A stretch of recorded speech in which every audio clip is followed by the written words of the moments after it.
Hi, my name is Kaisa from Wreath by Kaisa and Kaisa Crafts, and today we are putting together my brand new spring and summer wreath kit. It was inspired by one of my workshops actually. I realized that a lot of the people attending the workshop weren't really going for the hot glue option, and they just left the stems a little bit longer and really pushed them in really firmly, but afterwards their wreaths were really well put together and they actually really held very well. Now I started to think that actually not everybody has got a hot glue gun at home or doesn't necessarily want to use one, so let's put together a kit that you can do without any additional materials, just to make it as easy for you as possible. Now, wreath making is my passion. It is my way of calming down whenever I've had a bad day or my head feels really busy and I just want to have that little bit of time for myself.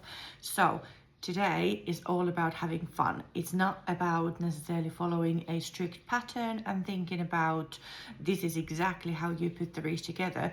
This is all about your creativity and your time. So you just grab yourself a nice drink, make yourself comfortable. You can pause the video, go and watch go backwards if you need to watch any bits again, or just pause it and take a break and just remember to just have fun with your wreath making. Let's get started. Now in your wreath kit, you should have a grapevine wreath base, and when you turn it around, you should be able to see that one of the sides tends to sometimes look a little bit wonky. It's very difficult to find a wreath base that would always be perfectly round.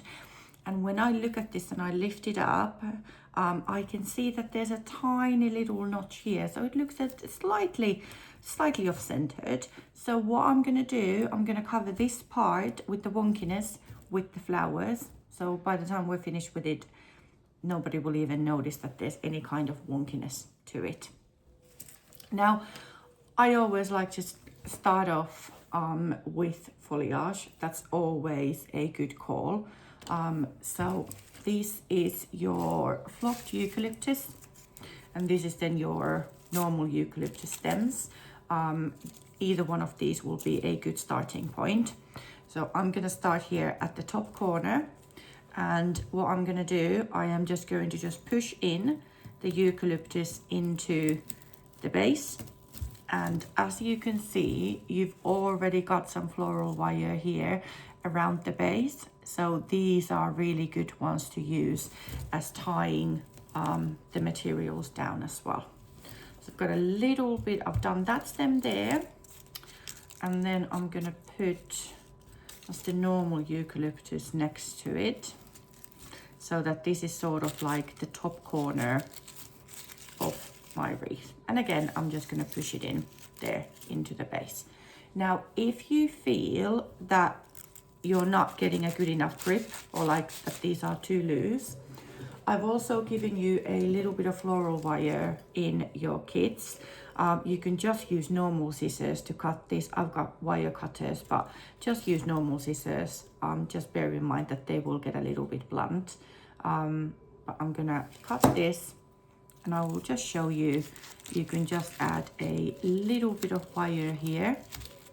I'm just basically adding this around the stem here, twisting the wreath, and then tying the floral wire here at the back, twisting it, and then just pushing the ends back in to the wreath base. So this is if you feel that something isn't quite secure enough and you need that extra bit of security, then feel free to use it. It's there if you need it. And then next we're going to start looking at these call these like little flower stems. So you've got some foliage already with some small flowers. I'm going to start off with the next move on to these.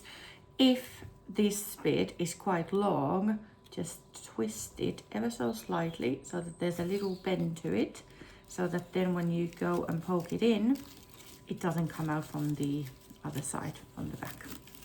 And we're just going to push this in, and then we're just going to push that one in there. Well, that should now be nicely embedded in there. Then we've also, I think I'm gonna next go just sort of matching around what I think I'm in the mood for. As I said to you at the beginning, there is no set pattern to it.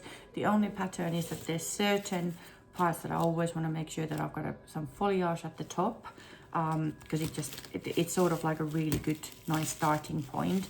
And then I start putting the flowers, but I start off with the smaller ones, the sort of more delicate ones, and then I move into chunkier flowers in the middle.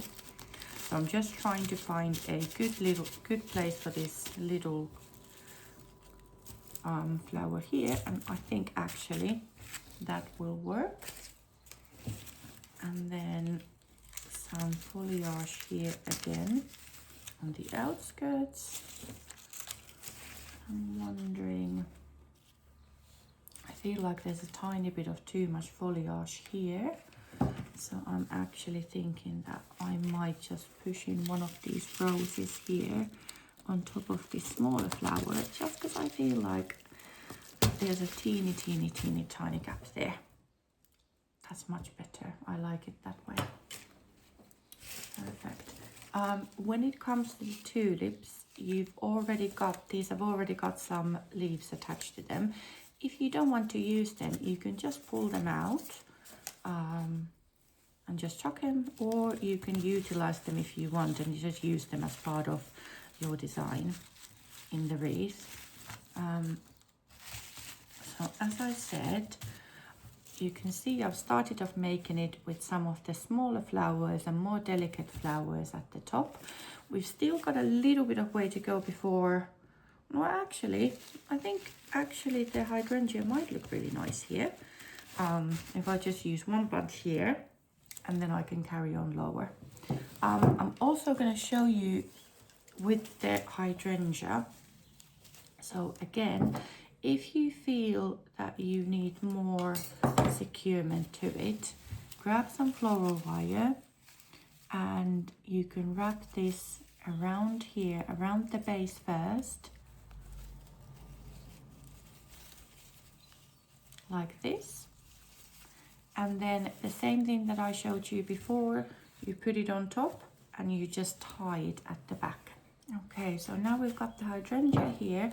I've also got these really pretty gypsophila, so I'm just going to put this one in as well.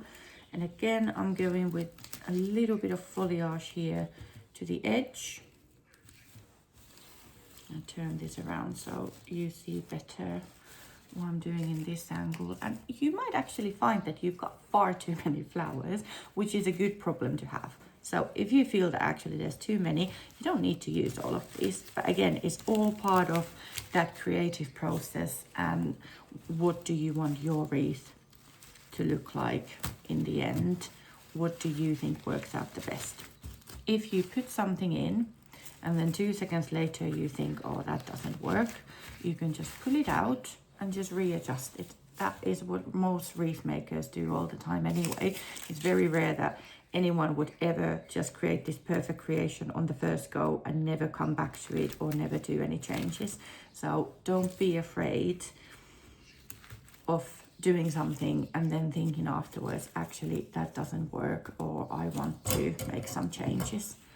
Now I'm gonna leave this little bit of flocked eucalyptus to the bottom part of this. So let's then go with these little foliage and roast them to the inner side of this. And I think then I might just go for hydrangea again.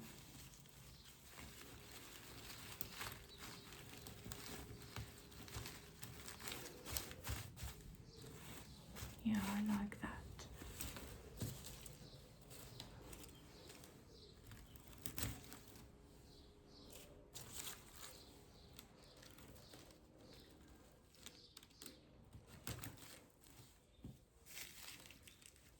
Okay, now that I can see that I'm sort of working through this, I'm now probably way over the halfway point.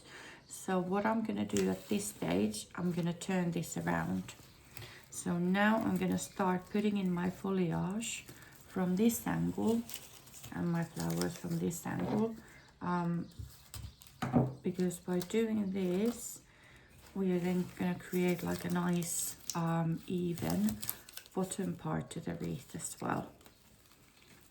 So that then at the bottom, your foliage is gonna then going the other way around. So you're basically turning around your wreath. Think of it that you want to have an end as well as a beginning, and you want everything to work nicely together so that it doesn't look like it just finishes off very abruptly.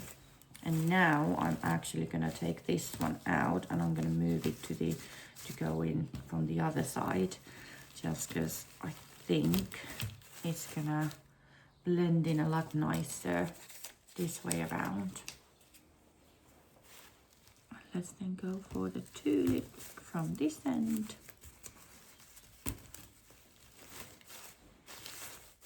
And again, if you feel that actually you've now got a little bit too much of a gap here, as I think I have, what I'm gonna do, I've removed the hydrangea, and I'm gonna fill it up from here, now from the top, while I work out on how to turn everything around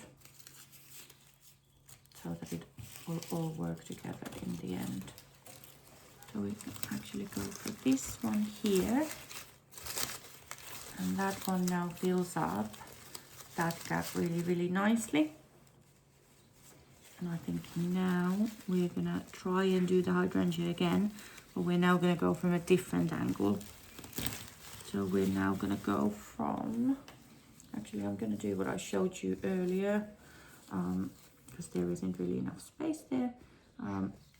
Just showing you, so if the flowers come off, you just gently push them back onto the stems.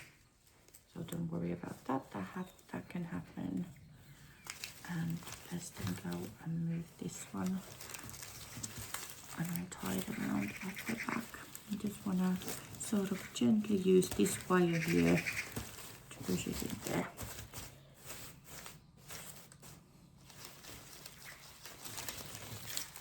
And then just tie it at the back. And a little bit too short, so I'm just going to turn them around like that. Okay, now you might not see very well what I have done, but I will just add one more thing here, just to fill up this section here. And I think I am quite happy. I've got one stem left, but that is absolutely fine. Now I hope you had lots of fun making your wreath together with me. This is what my end product looks like. Very spring, summery feels. Very bright and colorful. Please don't be worried if yours looks different. That is the whole idea behind creating handmade wreaths. They're not all supposed to look identical. They're all supposed to be unique and different. And the idea is to let your creativity flow.